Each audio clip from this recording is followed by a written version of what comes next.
Mga sangkay, trending topic po tayo ngayon. May mga bulalakaw di umanong bumagsak doon sa Visayas.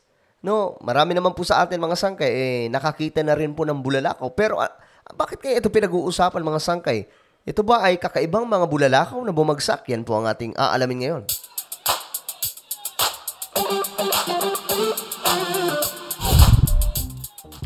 Okay, bago po tayo magsimula mga sangkay, pag-subscribe po muna yung ating channel.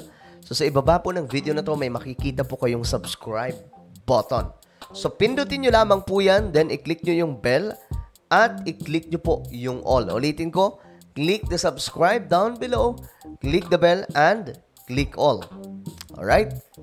So ito nga po mga sangkay, tingnan po natin ang balita tungkol po dito sa sinasabing pagbagsak di umano ng ilang mga bulalakaw doon po sa Central at Eastern Visayas na nakunan po ng video. Interesting no? Trending topic po talaga ito mga sangkay. Ito, tingnan po natin. Pasok, Kuya Kim. Magandang gabi mga kapuso. Guys, hindi ko pa po ito napapanood Kahit nga ako, medyo na-curious din ano nga ba itong klase mga bulalakaw. Kasi marami naman po sa atin talaga nakakita na ng bulalakaw, di ba? Yung mga taga-probinsya nga, di ba? Ewan ko kung alam nyo to. Sabi kasi dati ng mga pamahiin yan dati o mga nakagawian sa province. Kapag may nakita ka ron ng bulalakaw na dumaan, tapos isang bulalakaw lang, na-timingan mo na nakita mo talaga, mag-wish ka. Yun yung mga dati mga ginawa ko yan.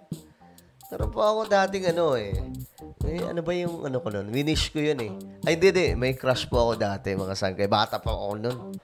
Then, nandun po ako sa basketball court, may dumaan pong bulalakaw. Nung dumaan yun, mga sangkay, nag-wish ka agad ako. Sana makita ko yung crush ko. Until na, mga sangkay, nag-asawa na lang ata yun. So, ito, mga sangkay. Tingnan po natin. Ako po inyong Kuya Kim na magbibigay sa inyo ng trivia sa likod ng mga trending na balita. Ayan na, trending topic na talaga tayo ngayon. Caught on cam ang pagliwanag ng kalangitan sa Central at Eastern Visayas sa dumaang bulalakaw. Ating yung imbestigahan para tayo'y maliwanagan. Ayan yan, ito ata yun mga sangkay. Sa videong ito nakuha sa Erzurum City sa Turkey, makikita kung paano nagliwanag ang madilim na kalangitan. Okay. Sa Turkey ito. Ulitin mo natin ang isang video. Sa videong ito nakuha sa Erzurum City sa Turkey. Turkey ito sa Turkey yan. Makikita nyo mga sangkay kung gaano kalaki itong Kita kung paano nagliwanag ang madilim na kalangitan sa pagdaan ng isang meteor o bulalakaw. Habang iba pa naman mga sangkay, sinasabi nila, uy, sasakyan nyo ng alien. Di ba? May mga ganong klaseng Pero, yung alien kasi ngayon, pinag-uusapan na rin po mga sangkay sa Congress ng US at maging doon po sa Mexico po ata yun. Sa dashcam video namang ito na na-record sa Gumushani Province. Mas Turkey rin, ayan pansin-pansin ang napakatingkad na berdeng liwanag ng naturang bulalakaw. Bulalakaw kaya talaga yun, no? Ang dami kasing hiwaga sa mundo, no? Ito naman mga sangkay, Kalbayog, Samar, doon sa amin. Tingnan natin. Ang linggo, meron ding nagpaliwanag sa ating kalangitan. Mistulang dalawang bumabagsak na bulalakaw na namataan sa iba't ibang bayan sa Kabisayaan. Grabe, men. Naniniwala ang bulalakaw, abay naki-video bomb pa sa dance cover ng dalawang babaeng ito. Pero mga bulalakaw nga ba ang mga ito? Yun yung tanong. Bulalakaw ba talaga? Kuya Kim, bakit iba-iba ang kulay ng mga bulalakaw? Kuya Kim, ano na? Para mas maintindihan natin, bakit iba-iba ang kulay ng mga bulalakaw? Mas mainam kung alam muna natin kung saan gawa ang mga ito. Meteoroid ang tawag natin sa mga tipak ng bato o bakal na umiikot o umuorbit sa araw. Karamihan sa mga ito, piraso ng mga bato mula sa mga nagko-collide o nag-uumpugang mga asteroid. Kapag ang meteoroid ay pumasok sa atmosphere, ang tawag dito ay meteor. At pag ito'y lumanding na, ang tawag na dito ay meteorite. Kapag ang meteoroid ay pumasok na sa atmosphere, ito'y nagliliyab at meron itong mahabang buntot na gawa sa apoy.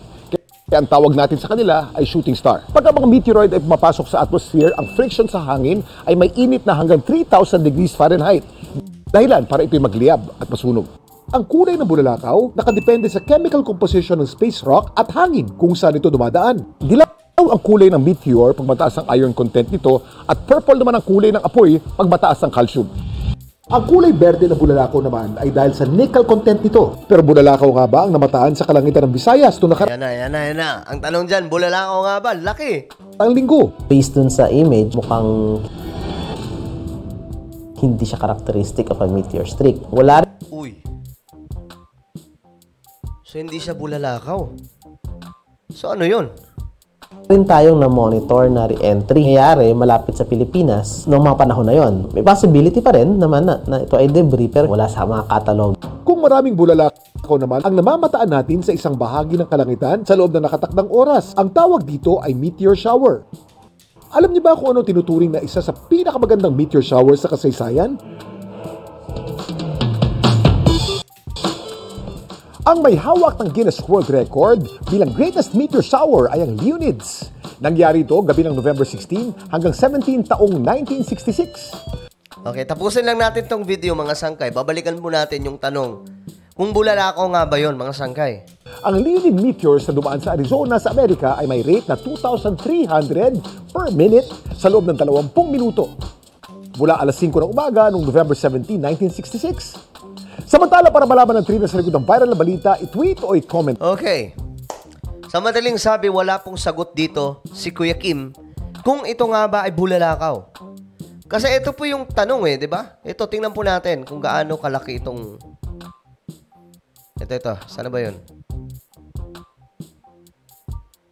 Unahin po muna natin ito doon po sa Turkey. Ang madilim na kalangitan sa pagdaan ng isang meteor o bulalakaw. Habang sa dashcam video ng mga ito naman mga sangkay. na record sa Turkey rin. Gumishani Province. Mas kapansin-pansin ang napakatingkad na berde. Ayan hindi maipaliwanag ng mga expert kung ito po ay bulalakaw. Liwanag ng naturang bulalakaw. Nitong Kaya nakaraang nga ang tanong, bulalakaw nga ba ito mga sangkay? Ito naman, sa Kalbayog, Samar. linggo, meron ding nagpaliwanag sa ating kalangitan. Mistulang dalawang bumabagsak na bulalakaw na namataan sa iba't ibang bayan sa Kabisayaan. Ang naniniwala ang bulalakaw abay naki-video bomb pa sa dance cover ng dalawang babaeng ito. Ngayon mga sangkay, Pero mga bulalakaw nga ba ang mga ito? yan, yung tanong, mga bulalakaw nga ba ang mga ito? Ito yung sumagot mga sangkay, isa sa mga expert. Ayan, ito. Bulalakaw nga ba ang namataan sa kalangitan ng Visayas noong nakaraang nickel content nito? Pero bulalakaw nga ba ang namataan sa kalangitan ng Visayas noong nakaraang linggo? Ayan, ito ang sasagot eksperto.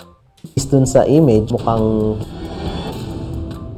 hindi siya characteristic of a meteor streak. Wala So ano yun? Hindi bulalakaw.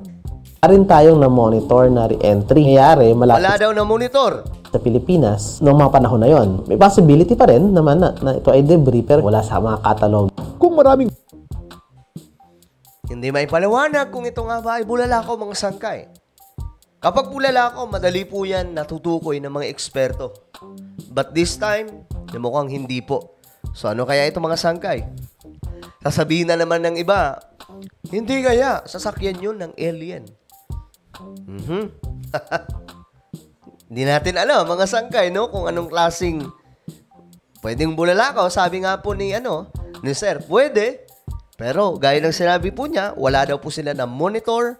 Wala rin po silang nakita mga sangkay na mayroon pong ganang pumasok sa Pilipinas o sa amang lugar sa ating bansa.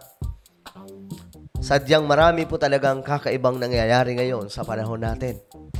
Na hindi po kayang ipaliwanag minsan ng mga matatalinong tao o mga eksperto.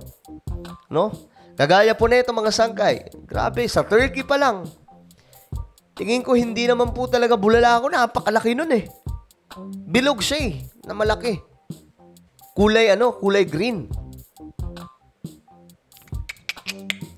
Ang tanong, ano kaya ito mga sangkay, no? Ano kaya itong mga nahuli ng camera mismo? Hindi kaya ito yung sinasabi ng iba na... Well, kayo na po bahala humusga. Sa tingin nyo, ano yun mga sangkay? Yung mga nakita nyo. Kahit ako mga sangkay, napapatanong din ako Parang gusto kong i-research kung ano talaga yun. So, well, ano po ang inyong opinion mga sangkay regarding dyan? Ano po ang inyong masasabi? I-comment nyo lamang po sa ibaba. Ngayon mga sangkay, bago po tayo maghiwa-hiwalay, hanapin nyo po ito sa YouTube, itong bago kong YouTube channel, Sangkay Revelation. Kapag nakita nyo na, i-click nyo po yung subscribe, i-click ang bell, at i-click nyo po yung all. At kung kayo nanonood sa Facebook, huwag kalilimutan na i-follow ang ating Facebook page. So ako na po ay magpapaalam hanggang sa muli. This is me, Sangkay Janjan. Palagi nyo pong tatandaan that Jesus loves you. God bless everyone.